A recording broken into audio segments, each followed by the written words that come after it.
Sahara occidental, la France et les États-Unis s'opposent sur la mission de l'ONU. Maxime Perrotin. Des accords aux Nations Unies entre Paris et Washington sur la durée de prolongation du mandat de la mission de maintien de la paix au Sahara occidental.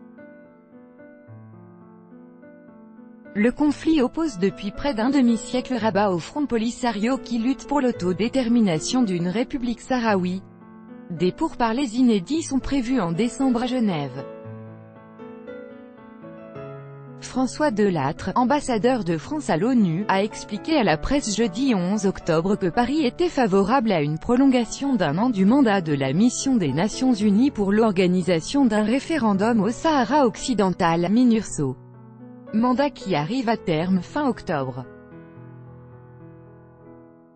Il y a un élan, il est nécessaire de bâtir sur cet élan, c'est la position de la France, a déclaré le diplomate français avant des consultations à huis clos du Conseil de sécurité sur la MINURSO.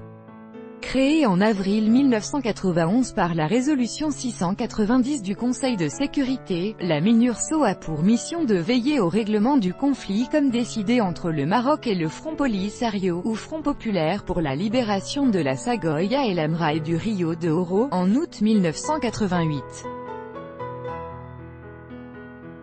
Une période transitoire qui doit mener à la tenue d'un référendum d'autodétermination pour cette ancienne colonie espagnole de 266 000 km², dont le statut post-colonial n'est pas réglé. Le royaume chérifien a de facto intégré 80% de son territoire, malgré la lutte du Front Polisario qui, soutenu par l'Espagne et l'Algérie, avait proclamé en 1976 la République arabe sahraoui démocratique, RASD, face à l'avancée des troupes marocaines.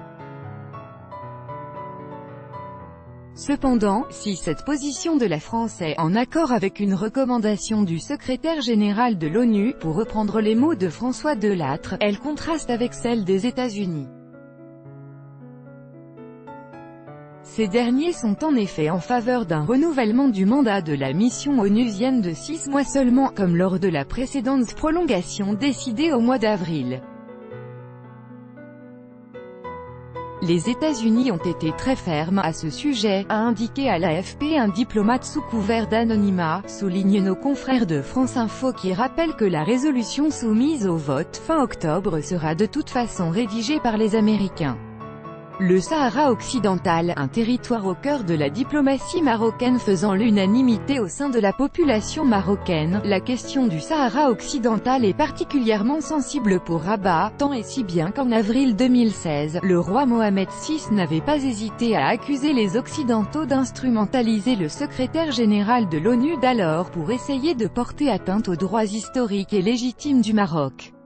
Concernant son Sahara, des propos tenus à l'occasion d'un premier sommet conjoint entre le Maroc et les pays du Conseil de coopération du Golfe et un mois après les critiques de Ban Ki-moon sur le non-avancement du processus devant aboutir à la consultation électorale, déclarant que les membres de la MINURSO étaient prêts à organiser un référendum en cas d'accord entre les deux parties. Pour sa part, le conseiller du leader du Front Polisario avait menacé depuis Madrid de prendre les armes si l'ONU ne débloquait pas la situation. Comme l'expliquait alors à micro de Spoutnik l'historien africaniste Bernard Lugan, Rabat considère cette région comme étant ancienne, celle-ci n'ayant été séparée de la couronne qu'au cours de la période coloniale.